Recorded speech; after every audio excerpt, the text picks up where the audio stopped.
নারীকে আপন ভাগ্য জয় করিবার কেন নাহি দেবী অধিকার? হে বিধাতা, পক্ষপাত দুষ্ট নারীশাসিত সমাজে লোভ লালসার ঘৃণ্য পৈশাচিক উল্লাসে তার প্রেম প্রীতি ঘন নিরচনার স্বপ্ন গেছে বাড়ি বাড়ি ভেঙ্গে। বারে বারে নারী তার ব্যথা বেদনার অভিশাপ মাথায় নিয়ে নিক্ষিপ্ত হয়েছে চরম দুর্ভাগ্যের উপকূলে। সেখানে সে পণ্য বিকিকিনির নির্লজ্জ শাসন পীড়ন অত্যাচার নিগ্রহের হয়েছে নির্মম শিকার। শেষে মৃত্যুর কোলেই সমাপ্ত হয়েছে তার সমস্ত ব্যথা বেদনার। এমনই এক নারকীয় ঘটনার সাক্ষী হয়ে রইলেন আরজিকর হসপিটালের মৌমিতা।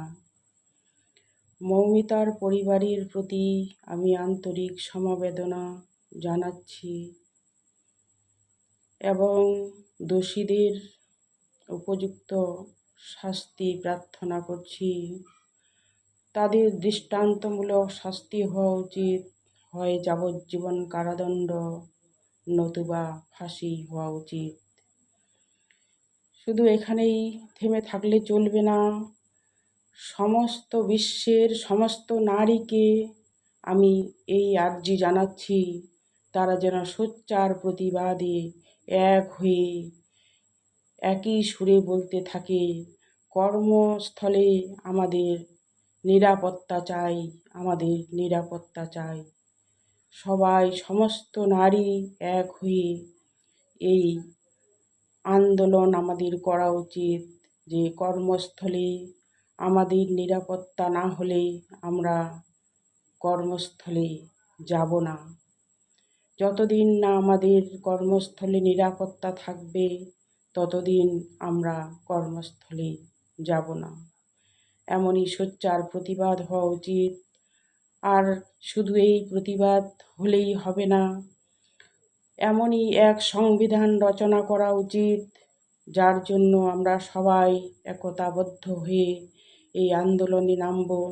যে সংবিধানে নারীদের নিরাপত্তা থাকবে, নিরাপত্তার জন্যই একটা সংবিধান রচিত হওয়া উচিত। সবাইকে, সমস্ত নারী, বিশ্বের সমস্ত নারী এক হয়ে এই আন্দোলনে আমরা নামব। এই প্রতিবাদে আমরা সবাই এক হয়ে একজোট হয়ে পথে নামব। অনেক ছাত্র যুব সবাই রাস্তায় নেমেছে আন্দোলনে, তাতেই যে কতখানি কি হবে জানি না। তবে বিশ্বের সমস্ত নারী এক হয়ে এই প্রতিবাদ যদি আমরা করি যে আমাদের জন্য একটি সংবিধান রচিত হোক, যেখানে নারীর নিরাপত্তা থাকবে কর্মস্থলে। কেন সন্ধ্যা হতে হতেই আমাদের মনে একটা ভয় ভীতি কাজ করে যে তাড়াতাড়ি আমাদের ঘরে ফিরতে হবে। স্বাধীন ভারতের নাগরিক হয়েও আমরা এখনও পরাধীন। তাই আমাদের এই স্বাধীনতার কি মূল্য?